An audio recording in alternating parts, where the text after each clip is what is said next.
Masih diingat pelabuhan ini, tempat di mana janji dulu berlabuh, lalu pergi tanpa jadwal pula.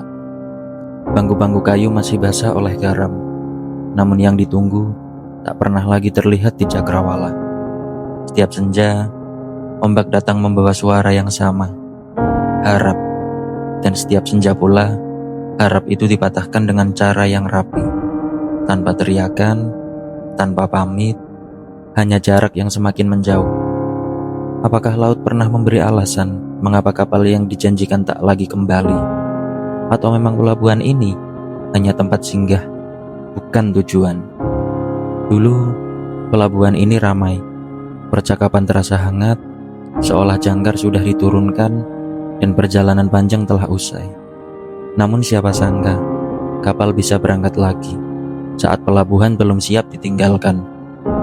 Hari-hari dihabiskan dengan menatap laut, bukan karena percaya sepenuhnya, melainkan karena menolak menerima bahwa penantian ini mungkin sia-sia.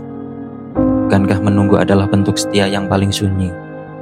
Laut mulai berubah wajah, kadang tenang, kadang menggulungkan ombak, seperti sedang mengejek seakan berkata, masih di sini, masih percaya pada arah yang sama. Setiap kapal asing yang lewat membawa harap palsu. Jantung berdebar sebelum akhirnya kembali tenggelam.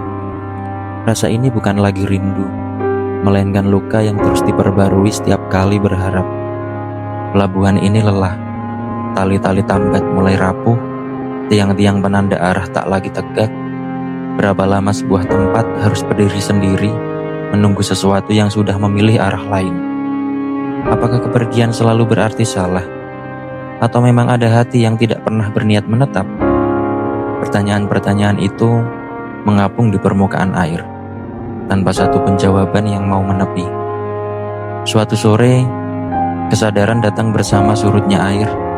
Bukan kapal yang dinanti, melainkan keberanian untuk menutup pelabuhan ini. Bukan dengan amarah, melainkan dengan luka yang akhirnya diakui.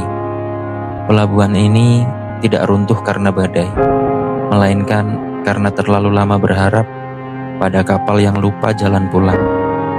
Dan di sanalah patah hati menunjukkan wajah aslinya.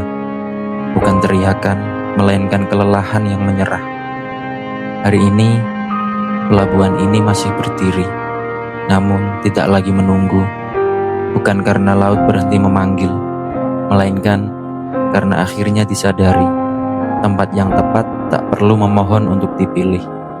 Jika suatu saat kapal itu kembali, pelabuhan ini sudah belajar satu hal. Tidak semua yang kembali layak disambut, dan tidak semua yang ditinggal harus terus menunggu.